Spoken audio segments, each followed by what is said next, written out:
どうも、こんばんは。なんかさ、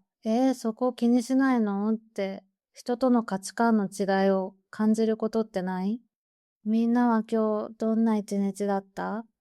いやー、そこはもう少し相手のこと考えようって思ったことなかった？ちょっと聞いてほしい話があるんだけど、退職する社員へのプレゼントなんだけどさ、私の職場は退職する社員に部署から経費で花束をプレゼントしているのね。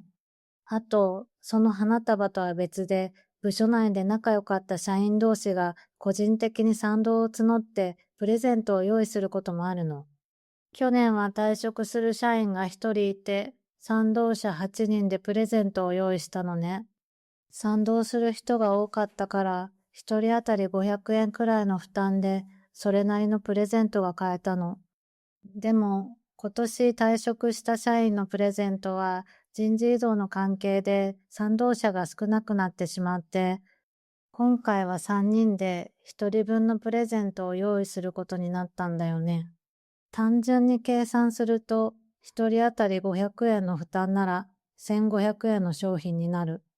物価も上がってるし、1500円で買えるものって正直限られる。だから私は今回は一人当たりの負担額が多少上がっても仕方ないと思っていたの。でも、ここで賛同者の中で意見が分かれたんだよね。一人は私と同じで、人数が少ないから負担額が少し上がってもいいんじゃないっていう考えだったんだけど、もう一人の人はできれば500円未満に抑えたいっていう考えだったの。もちろんお金のかかることだからなるべく負担を増やしたくない気持ちはわかる。物価高騰してるし、私だって高価なものを送るのは難し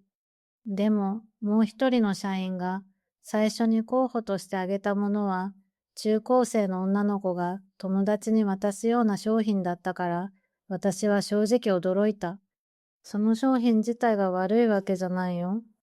学生が友達同士でこれ可愛いと思って渡すなら素敵なプレゼントだと思う。でも今回お渡しする相手は任期満了で退職される56歳の女性。今までの感謝の気持ちを込めて渡すプレゼントにしてはふさわしくないんじゃないって感じるものだった。私がそこまで感じてしまうのには理由があるの。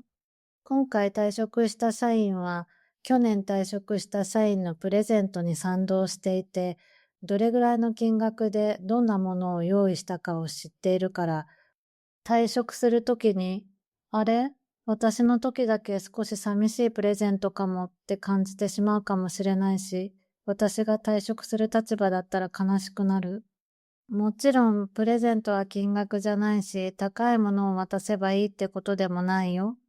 でも、今までの感謝を伝えたいって思った時に、相手がどんな人なのか、どんな場面で渡すものなのか、そこを考えるって大事じゃないかなって思うの。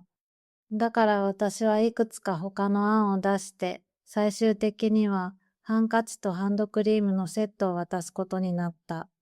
そして退職日当日、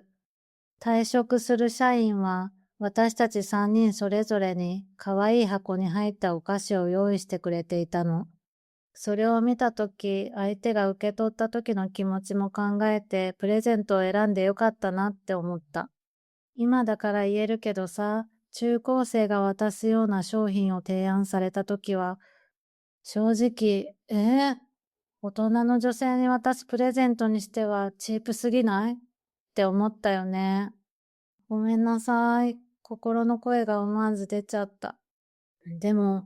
相手を思って選んだものかどうかってきっと伝わると思うんだよね。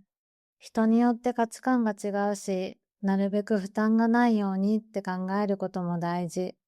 でも私は相手がどんな気持ちになるのかを大切にしたい。だって退職のプレゼントって物をただ渡すだけじゃなくて、今までありがとう、お世話になりましたっていう気持ちを届けるものだと思うから、もしかしたらそこまで考えなくてもいいじゃんって思う人もいるかもしれない。でも、相手の気持ちを想像するって悪いことじゃない。これから先、誰かに何かを送る時があったら、私は受け取る人の気持ちまで考えられる人でいたいな。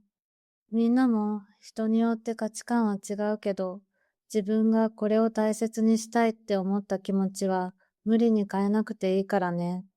今日の話に共感してくれた方は、ぜひ高評価ボタンを押して応援してもらえると嬉しいな。